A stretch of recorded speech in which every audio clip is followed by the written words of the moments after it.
नंद भाभी के झगड़े का कारण। विवाह के बाद हर लड़की के जीवन में कई बदलाव होते हैं।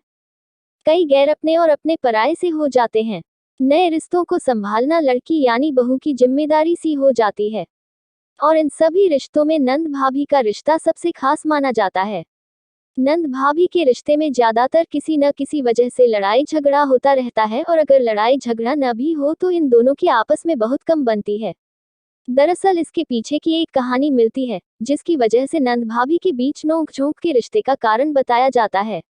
आइए जानते हैं इस कहानी के बारे में।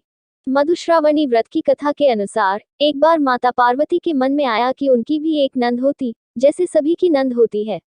तो इससे कैलाश पर्वत पर उनका मन लगा रहता। लेकिन भगवान शिव तो अजन्मे थे, उनका न तो कोई माता पिता था और न ही भाई बहन के होने का सवाल उठता।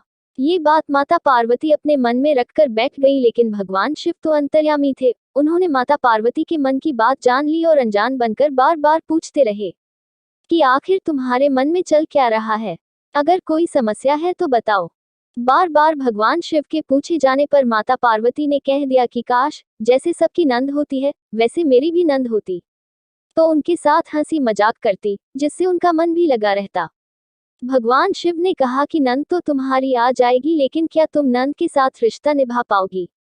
कहीं अगर दोनों के बीच नहीं बनी तो क्या होगा? पार्वती जी ने कहा कि आखिर नंद से मेरी क्यों नहीं बनेगी, मैं नंद भाभी के रिश्ते को अच्छे से निभा लूंगी। फिर क्या था, भगवान शिव ने अपनी माया से एक देवी को उत्पन्न कर दिया। भगवान शिव ने जिस देवी को उत्पन्न किया, वह देखने में काफी मोटी थी और उनके पैरों में बड़ी बड़ी मोटी दरारें थी। भगवान शिव ने कहा कि यह तुम्हारी नंद है और इनका नाम असावरी देवी है। पार्वती जी अपनी नंद को देखकर बहुत खुश हुई और झटपट से अपनी नंद असावरी देवी की सेवा करने लग गईं। असावरी देवी पहले स्नान करके आई और भोजन मांगने लगी। तभी पार्वती जी ने भोजन परोस दिया। देखते देखते असावरी देवी भंडार में जो भी था वह सब कुछ खा गईं। माता पार्वती और भगवान शिव के लिए कुछ बचा ही नहीं। ये देखकर पार्वती जी दुखी हो गईं। पार्वती जी ने फिर अपनी नंद को पहनने के लिए नए वस्त्र दिए, तो असावरी देवी के लिए उनके वस्त्र छोटे पड़ गए क्योंकि असावरी देवी मोटी थी। पार्वती जी परेशान हो गईं। उनको तो ऐसी नंद चाहिए थी जिनके साथ वह हंसी मजाक कर सकें। तभी उनकी नंद असावरी देवी को मजाक सूझा और उन्होंने पार्वती जी को अपने पैरों की दरार में छुपा लिया, जिससे उनका दम घुटने लगा। भगवान शिव ने माता पार्वती के बारे में असावरी देवी से पूछा कि आखिर पार्वती कहाँ है, तो उन्होंने झूठ बोल दिया कि वह नहीं जानती कि आखिर पार्वती जी कहाँ हैं। पार्वती जी चाहती तो आ जाती, लेकिन नंद की ठिठोली समझकर वह उन दरारों में बैठी रही। जब असावरी देवी की बात सुनी तो भगवान शिव को क्रोध आ गया और कहा कि कहीं ये तुम्हारी बदमाशी तो नहीं। तब असावरी देवी हंसने लगी और जमीन पर पांव पटक दिया, जिसकी वजह से पैरों की दरारों में से पार्वती देवी बाहर निकल आई।